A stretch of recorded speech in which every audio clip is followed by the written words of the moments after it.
Lu bayangin aja, dari semua tes yang diujikan, skor Indonesia tuh hampir selalu ada di posisi paling bawah. Ini hak negara kita ya, bahwa kita mengandalkan Yang Maha Kuasa. Inovasi anak bangsa, solusi energi alternatif. Kalau lu follow gue di IG, pasti lu tau lah ya isu gue gay. Ya bukan isu sih itu, emang fakta itu. Saya gay sejati. Ini mungkin di sini ada yang belum tahu tentang pergayaan ini gue ceritain dikit deh ya. Jadi di bulan November 2023 tuh ada yang nge-DM gue, nanya ke gue, "Bang, sampean bukan gay kan?" Ya sebagai gay sejati gue jawab dong, "Oh, gue gay. Kenapa emang? Ada masalah apa?" Panjang lah dari situ obrolan. Dia nyuruh gue berubah karena dilarang agama segala macam. Terus gue bilang nggak mau, karena ya emang udah kodratnya gue jadi gay kan. Dan nggak dilarang juga di agama gua, nggak dilarang di agama Islam. Jadi ya kenapa harus berubah coba? Abis itu di situ gua post obrolannya di IG, rame lah tuh. Banyak yang ngehujat gua bilang menyimpang segala macem. Tapi ya udahlah, ya gua agak kaget juga sih sebenarnya sih. Oh ternyata emang separah ini orang kita ya. Tapi ya udahlah, gue jadiin bercandaan aja kan. Nah kemarin ada yang nanya lagi nih masalah gue gay apa bukan. Dan di sini gue coba tag Medi di jawaban gue. Gue pengen lihat kalau orang yang beda niche, yang beda kolam, kalau dia ngaku gay itu efeknya kayak gimana ya. Kan kalau kolam gue yang isinya orang-orang yang basicnya seneng edukasi, seneng sejarah, seneng informasi, kan efeknya tuh kayak yang kemarin, kayak yang di November kan. Nah sekarang gue pengen lihat nih kalau di orang lain efeknya kayak apa. Gue pengen lihat kalau di media yang kolamnya tuh di pecinta mainan tuh efeknya bakal kayak gimana. Dan ternyata efeknya jauh lebih parah dong. Banyak banget jir yang ngujat dia, yang nyalahin gue pengaruh buruk buat Medi juga banyak sih. Itu bocil-bocil Medi yang DM ngujat gue tuh banyak banget lah pokoknya lah. Nah di pergayaan yang kedua ini gue juga nyoba naikin levelnya dikit nih. Gue bilang cowok beragama dia tuh pasti gay, sesuai sama sosok di agama dia. Soalnya ya kalau kita Islam Rasulullah itu gay kan. Kalau kita Kristen Yesus itu gay. Kalau kita Buddha Siddhartha itu gay dan lain-lain lah. Dan ternyata itu efeknya menggila dong. Banyak banget yang nge-DM gue ngegoblok-goblokin segala macem. Pokoknya ngamuk aja dulu pokoknya. Nggak ada tuh kepikiran cek Google Translate gitu tuh nggak ada. Dan orang yang ngegoblok-goblokin ini pas mereka tahu arti gay itu apa, mereka pada kabur loh. Nggak ada satupun yang ngaku salah pengertian atau minta maaf gitu, nggak ada. Emang mantap ya bangsaku ya. Urat yang utama, apa itu berjiwa besar tuh apa? Nggak penting gitu. Nah dari sini kan kelihatan ya kalau ternyata orang Indonesia emang separah itu literasinya. Nah makanya sekarang gue mau bahas ini. Emang sebenarnya separah apa sih tingkat literasi kita? Terus kira-kira apa ya alasan pandangan anti sains gini tuh masih populer di masyarakat Indonesia? Jadi ya udah kalau gitu ayo langsung aja kita bahas kenapa masih banyak orang Indonesia yang anti sains sama minim literasi di Learning by Googling. Ya, gue yakin kita semua pasti udah tahu lah ya, kalau pendidikan tuh emang dari dulu jadi salah satu masalah terbesar di negara kita tercinta ini. Dan kejadian-kejadian kayak yang gue ceritain tadi tuh ya salah satunya karena masalah pendidikan ini, karena emang level literasi kita yang rendah. Tapi terus yang jadi pertanyaan gue, emang segitu bobroknya ya tingkat literasi kita sampai bedain gay sama gay aja nggak bisa? Atau emang segitu malesnya ya orang kita sampai pas ada sesuatu yang mereka sebenarnya nggak terlalu ngerti, mereka lebih milih marah-marah daripada nyari tahu dulu. Dan setelah gue cari-cari, gue baca-baca segala macem, ternyata sayangnya orang kita emang sebobrok itu. Ini buat gambaran lebih jelasnya nih, gue pakai dua hasil penilaian yang dilakukan sama Organization for Economic Cooperation and Development atau OECD. Penilaiannya ada dua nih, ada PISA, PISA sama PIAAC. Ini kita bahas satu-satu ya. Pertama yang PISA dulu deh, PISA, Program for International Student Assessment. PISA ini tuh simpelnya dia tuh survei buat ngukur tingkat literasi siswa berusia 15 tahun, khususnya dalam hal membaca, matematik, sama sains. Totalnya ada 85 negara yang berpartisipasi di PISA tahun 2022, termasuk Indonesia.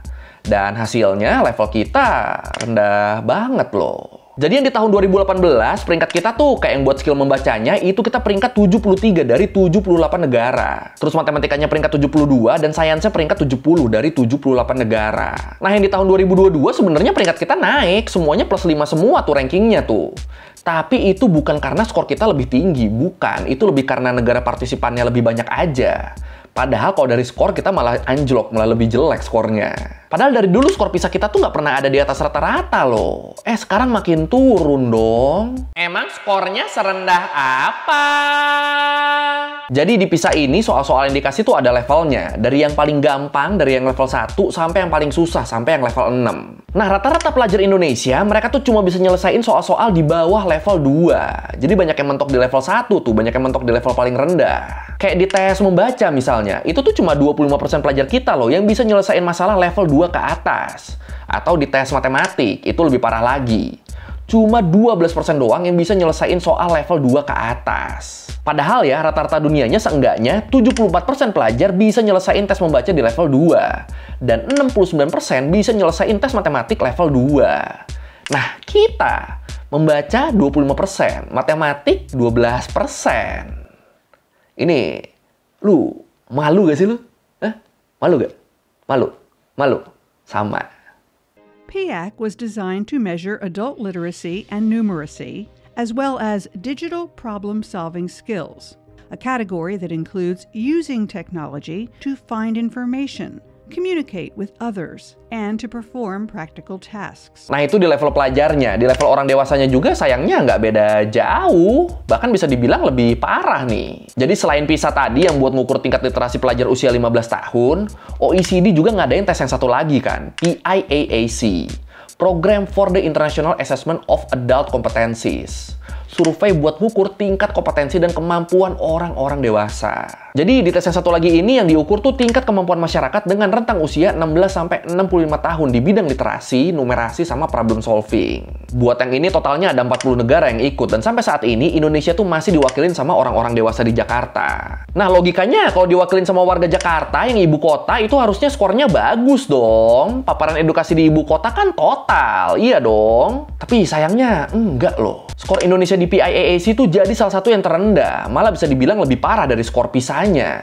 Lu bayangin aja, dari semua tes yang diujikan, skor Indonesia tuh hampir selalu ada di posisi paling bawah. Kayak di bidang literasi misalnya, kalau menurut The Conversation, hasil PIAAC nunjukin kalau 70% masyarakat Jakarta yang ikutan di pengujian ini ternyata mereka tuh cuma punya kemampuan buat memahami informasi dari tulisan pendek.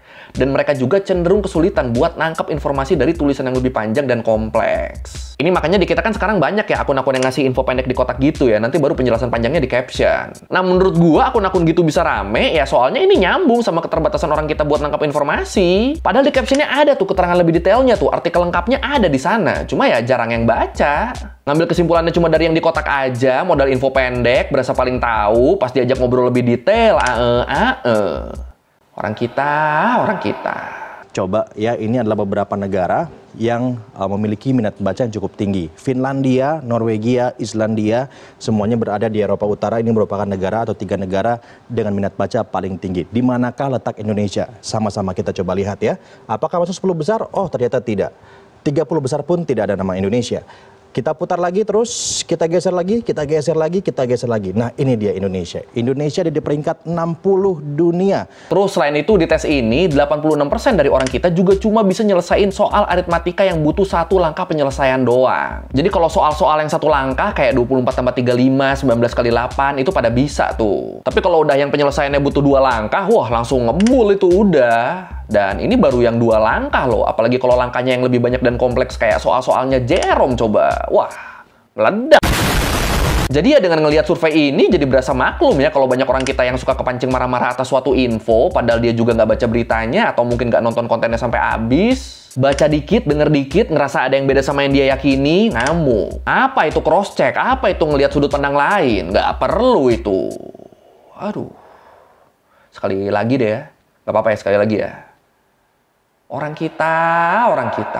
Tapi sebenarnya kalau kita ngomongin kenapa masyarakat kita punya tingkat literasi yang rendah dan cenderung bersikap anti sains, itu juga nggak bisa sepenuhnya kita nyalahin masyarakatnya loh. Soalnya kayak yang gue bilang tadi, kebijakan yang dibikin sama pemerintah itu juga nentuin gimana nantinya sistem pendidikan di Indonesia berlangsung. Nah itu baru kebijakan tuh, belum ditambah sama masalah alokasi dana riset segala macam, biar ekosistem riset di Indonesia juga bisa makin berkembang. Bayangin deh kalau ekosistem riset kita berkembang, banyak penelitian di mana-mana, data kita nambah, jadi lebih detail. Ya endingnya ini kan harusnya jadi bisa kepake buat naikin level kecerdasan masyarakatnya ya.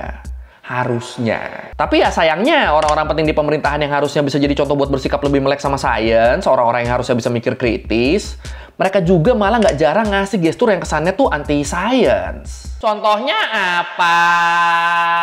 Oke, contoh yang efeknya paling kacau nih. Lu inget gak dulu gimana respon banyak pejabat publik kita waktu wabah COVID-19 mulai rame di banyak negara? Waktu itu di saat negara-negara lain udah ngewanti-wanti soal potensi pandemi, di saat banyak negara udah mulai kerja sama bareng penelitinya buat ngatasin masalah ini, di sini, di kita, Menteri Kesehatannya tuh malah bilang, Corona nggak masuk Indonesia soalnya masyarakat kita rajin berdoa. Mantap. Ini gila sih, iya berdoa emang wajib, tapi kan nggak cuma itu doang dong. Lu lihat orang religius yang sukses kan nggak mungkin dia cuma modal doa doang suksesnya. Pasti ada istiqomahnya kan, makanya dia sukses. Lu lihat orang religius yang segar bugar, dia pasti ada olahraganya dong, nggak modal doa doang dong. Lah ini ada ancaman wabah besar, santai aja, nggak akan masuk sini selama kita rajin berdoa. Opo niku? Ini padahal kalau emang mau bawa-bawa agama, padahal kita bisa belajar loh dari kisah salah satu pemimpin besar Islam, Umar bin Khattab, waktu beliau mau pergi ke wilayah Syam. Emang gimana ceritanya? Jadi waktu beliau mau ke wilayah Syam, di tengah jalan beliau dengar kabar kalau ada wabah di sana. Di Syam tuh lagi ada wabah. Akhirnya beliau ngadain diskusi dan akhirnya dia mutusin buat muter balik. Nggak jadi ke sana. Dan apa yang dilakukan sama Umar bin Khattab ini sesuai sama hadis Rasulullah yang diriwayatkan sama Abdurrahman bin Auf yang isinya, apabila kalian mendengar ada suatu wabah di suatu daerah, maka janganlah kalian mendatanginya. Sebaliknya, apabila wabah tersebut berjangkit di suatu daerah sedangkan kalian berada di sana, maka janganlah kalian melarikan diri. Nah sekarang lu tilik-tilik tuh hadis barusan. Lu denger-denger lagi coba. Lu sadar gak? Itu tuh konsep dasar lockdown loh. Yang sehat jangan masuk ke daerah wabah, yang ada di daerah wabah jangan keluar. Ntar lu nggak bawa penyakit. Ini lockdown, jir. Wabah di wilayah Syam tadi juga akhirnya hilangnya tuh setelah dilakukan isolasi. Pelan-pelan hilang itu. Jadi apa? Mau bilang alasan orang kita rajin berdoa tuh buat ngambil sisi religiusnya? Enggak gitu. Kalau emang mau ngambil dari sisi religiusnya, ya belajar dari kitab sucinya, dari sosok panutannya, dari kisah-kisahnya, biar kita bisa bikin pencegahannya. Lah kita, dari sisi sainsnya nggak dapet, dari sisi religiusnya nggak dapet, kebobolan aja gara-gara telat nutup kan. Akhirnya korban jiwanya sampai tertinggi kedua se-Asia. Mantap kan? Pemirsa, dalam beberapa kesempatan, Menteri Kesehatan Terawan Agus Putranto menyebut kekuatan doa menjadi salah satu alasan mengapa Indonesia masih kebal terhadap virus corona baru. Negara lain boleh protes, biarin saja. Ini hak negara kita ya, bahwa kita mengandalkan Yang Maha Kuasa. Selama kita mengandalkan Yang Maha Kuasa, ya itulah hasil yang kita dapatkan sekarang. Terus selain dari sisi pemerintah, media sama ilmuwan juga punya peran yang krusial yang ngebikin masyarakat kita jadi anti-science. Tapi ya sayangnya yang ini juga kadang nggak disadari nih sama kita nih. Ini kita bahas yang dari sisi ilmuannya dulu deh ya. Ya bisa dibilang harusnya ilmuwan kan punya peran yang krusial ya buat menyampaikan hasil penelitiannya ke masyarakat. Tapi sayangnya banyak banget ilmuwan yang waktunya tuh malah habis buat ngelakuin riset doang. Riset terus hasilnya datanya nggak pernah dipublish. Terus selain itu, kalau menurut DW Indonesia, seringkali juga ilmuwan tuh nggak punya kemampuan komunikasi sains yang bagus. Komunikasi sains tuh simpelnya kemampuan buat ngemas informasi ilmiah, ngemas hasil penelitian, biar mudah diterima sama masyarakat. Nah, skill ini tuh sayangnya nggak banyak dimilikin sama ilmuwan. Jadi iya, mereka pinter. Tapi kalau disuruh nyampein temuan mereka ke masyarakat biar masyarakat bisa ngerti, itu mereka nggak bisa tuh. Malah nggak jarang ilmuwan tuh terlalu idealis buat ngebikin publikasi populer. Dan ini alasannya macam-macam ya. Bisa karena terlalu idealis, atau bisa juga karena takut informasi yang disampaikan tuh nggak lengkap. Atau bisa juga takut diserang sama netizen. Dan buat yang takut diserang netizen gini, ini tuh khususnya tuh kalau yang dibahas adalah hal-hal tabu. Kayak misalnya ngebahas konsep evolusi aja. Wah, kalau itu ngeri dong, bisa dijudge, dihujat segala macem tuh. Karena ya netizen lebih ngerti daripada penelitinya kan. Terus selain itu, para ilmuwan di Indonesia juga tuh masih disibukin sama hal-hal berbau administratif. Yang bikin mereka nggak produktif dalam ngebikin publikasi populer buat masyarakat yang awam. Jadi ya ini sayang kan. Mungkin sebenarnya ilmuwannya punya temuan apa gitu, tapi ya kependem di dia sendiri aja udah. Orang-orang nggak ada yang tahu. If we don't do that, I fear that we move towards a society that kind of breaks in two, where on the one hand we have all of us inside science and all of the people who agree with us that science is important. And then we might have a relatively large proportion of society that's simply outside and say, this has got nothing to do with us. Nah, di saat ilmuwannya kesusahan, nggak jarang medianya juga malah memperburuk keadaan nih. Yang memperburuk keadaan gini, yang masih sering kejadian tuh terlalu mengglorifikasi, terlalu berlebihan waktu ngeberitain prestasi akademik anak bangsa. Contoh lagi dong. Contoh buat yang ini, yang paling baru tuh kasusnya Arianto Misel deh. Orang yang ngeklaim berhasil nemuin Nikuba, alat buat ngubah air jadi bahan bakar. Waktu ini naik kan langsung heboh tuh ya, banyak diliput di mana-mana tuh. Inovasi anak bangsa, solusi energi alternatif. Macem-macem lah headline-nya tanpa dilakuin cross-check lagi. Nah, medianya heboh gitu, jelas masyarakatnya juga langsung heboh dong. Apalagi kalau perkara overpriced gini kan orang kita tuh emang paling jago ya. Tapi giliran ada ilmuwan beneran yang ngekritik inovasi ini malah diserang sama netizen loh. Dibilang nggak suka sama kesuksesan anak bangsa lah, dibilang sirik lah, ya macam-macam lah. Padahal kan buat temuan-temuan kayak gini, buat inovasi-inovasi buat gini, kritik dari sesama ilmuwan tuh emang penting loh. Kalau alatnya emang bener, kritiknya bisa dipakai buat ngupgrade alatnya. Kalau alatnya ternyata bohong, kritiknya bisa dipakai buat mengungkap kebohongannya. Sesimpel itu loh. Tapi entah kenapa di orang kita, kalau ada orang kritik, ini sering dianggapnya tuh orang sirik, orang nggak suka, orang pengen ngejatohin, ya sempit banget lah pokoknya. Makanya kalau ada kritik di kita kan jarang yang endingnya jadi diskusi ya. Kebanyakan endingnya malah jadi ribut. Aduh. Ya, masa ini gue bilang orang kita 3 kali sih satu video? Aduh, tahan dulu ya, jangan dulu ya. Tapi apa sih penjelasan sains soal ini ya? Yang jelas temuan Arianto Misel itu bukan jadi yang pertama, sudah ada beberapa contoh sebelumnya. Masalahnya istilah kendaraan bertenaga air itu menyesatkan. Air itu tidak dapat terbakar. Satu-satunya cara mendapat energi dari air adalah memecahnya menjadi hidrogen dan oksigen. Gas hidrogen inilah yang digunakan sebagai bahan bakar, bukan air secara langsung. Dan level literasi kita yang rendah ini diperparah sama masyarakat kita yang lebih suka narasi-narasi konspirasi. Entah kenapa kalau sains dibilang bohong, kalau konspirasi diimani. Makanya di kita jadinya banyak kan tuh buzzer-buzzer atau orang-orang yang sengaja nyebarin informasi hoax tapi dibalut sama konspirasi-konspirasi gini. Ini kalau gue yang begini-begini tuh sering bilangnya tuh konspirasi modal jangan-jangan. Jadi ada 2 hal atau lebih gitu disambung-sambungin, terus jangan-jangan ini gini nih, jangan-jangan ini gitu tuh. Nah, orang kita entah kenapa lebih suka percaya yang begini daripada penjelasan sains dengan penelitian ilmiah segala macam. Jadi ada riset, ada penelitian, papernya panjang banget, tebel banget, wah itu dibilangnya bohong. Tapi sekali yang, wah jangan-jangan ini gini, jangan-jangan itu gitu. Nah, orang-orang pada, wah bener tuh, kayak gitu tuh, pada percaya malah. Jadi ya kondisinya di saat ilmuwannya terlalu hati-hati, takut buat bikin publikasi, di masyarakatnya yang namanya hoax, konspirasi segala macam, itu malah beredar terus tuh. Jadi ya asupan info bergizi di kita kurang, tapi racunnya terus-terusan disuplai tuh, terus-terusan disuapin tuh. Ini kan ngeri banget ya. Dan kalau dibedah gini jadi berasa kayak nggak ada harapan ya orang kita ya. Tapi nggak boleh gitu. Kita harus optimis lah. Pasti ke depannya kita bisa lebih pintar. Orang-orang kita literasinya bisa lebih maju. Ya minimal dari bisa ngebedain gay sama gay dulu aja deh. Tapi gimana nih kalau menurut lu nih? Kira-kira ada gak nih faktor lain yang bikin masyarakat kita jadi anti-science yang mungkin gua kelewat? Silakan komen. Tambahan dikit, ini baru kejadian nih kemarin nih tentang aksi Kamisan. Sumpah ini gue masih emosi banget gue inget ini. Ya gimana ya, ini gila banget sih. Dari sini gue jadi tahu orang kita selain anti science ternyata juga simpati empatinya tuh udah pada mati. Udah pada nggak punya hati, pada mabok politik tuh semuanya tuh. Ini gue udah bikin video reelsnya sih ini. Gue taruh di sini juga deh ya. Harusnya sih dari video reels ini udah jelas sih. Yang belum nonton videonya ya siap-siap emosi aja ya.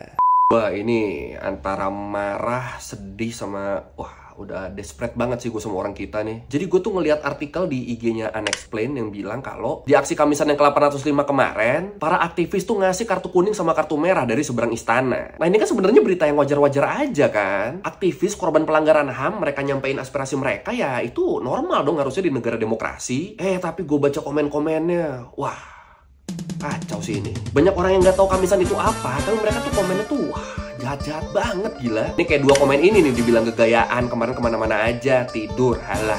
Lu halah. Aksi Kamisan itu udah rutin dilakuin dari tanggal 18 Januari 2007. Rutin tiap Kamis dilakuin di depan Istana Negara. Aksi ini dilakuin buat nuntut negara, biar negara segera menuntaskan pelanggaran-pelanggaran HAM berat yang pernah terjadi di Indonesia. Kayak tragedi-tragedi selama 1998, peristiwa Tanjung Priuk, peristiwa Talang Sari 1989, dan lain-lain lah. Nah keluarga-keluarga korban ini mereka ngumpul tiap hari Kamis di depan Istana Negara. Jadi harusnya udah jelas nih dari tahun 2007 itu terus ada tuh aksinya tuh sampai sekarang tuh rutin tuh tiap Kamis. Nah kalau udah tahu begitu kan emosi dong liat komen kayak gini dong. Dari tahun 1998 kemana aja baru heboh sekarang. Ya ini masalahnya di Anda sih sebenarnya. Dari dulu kemana aja baru tahu sekarang. Terus ada komen gini nih, welah dari kemarin kemana aja lu Cil.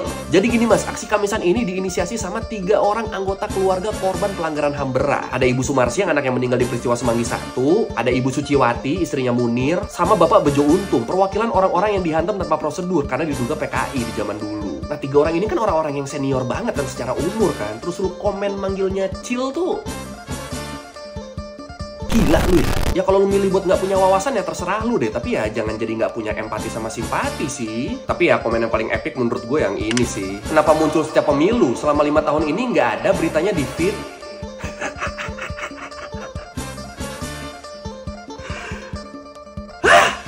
emang mantap ya orang kita ya. Wawasan kurang, literasi rendah, IQ 78. Sekarang ditambah nggak punya simpati, nggak punya empati. Tapi paling jago kalau bikin konspirasi-konspirasi tentang pilpres, tentang politik. Wah itu udah tuh, hajar tuh semua tuh. Ada orang lagi berjuang buat kemanusiaan, wah bodo amat. Yang penting konspirasi pilpres, yang penting politik. Sakit anjir. Ya buat yang komen-komen kayak gini yang merendahkan aksi Kamisan ini, ya coba aja lu pikirin, coba lu rasain kalau misalnya yang hilang tuh kakak lu, adik lu, anak lu bakal gimana. Itu aja sih, coba. Itu aja. Orang kita. Oke, sekian learning kali ini tentang kenapa orang kita tuh pada anti sains dan literasinya rendah banget. Ya, semoga kita bisa improve ya ke depannya ya. Oh iya, gue juga di postingan gay gue juga tuh ada beberapa yang komen, lu juga jangan mancing dong bang, ya wajar lah orang-orang jadi emosi. Nah ini, gini nih, kalau otak kita penuh, kalau kita ngerti mau dipancing kayak apapun ya kita nggak akan emosi dong. Gue pernah dibilangin sama induk semang gue, Zoe Amirin yang psikolog. Dia bilang orang-orang yang apa-apa responnya pakai emosi duluan ya itu tanda kalau mereka tuh ya emang belum pinter aja. Makanya otaknya nggak bisa ngendalin emosinya. Udah gitu, itu emang saintifik itu. Kalau kita terbiasa apa-apa dipikirin dulu kan kita dapat sesuatu yang mungkin menyinggung kita nggak akan langsung emosi dong. Kita pelajari dulu dong, ini bener apa salah. Dan nyampe ini juga ya nggak main goblok-goblokin orang kan pastikan. Jadi ya itu sih paling tambahan terakhir dari gue itu sih. Kalau kita ngerti mau dipancing kayak apapun juga ya kita nggak akan kepancing. Udah itu. Ya kalau mau revisi kayak gue udah salah atau mau nanya atau nambahin video bisa tulis di komen. Kita diskusi kayak biasa. Sekali lagi thank you dan jangan lupa like, comment, subscribe. Bye.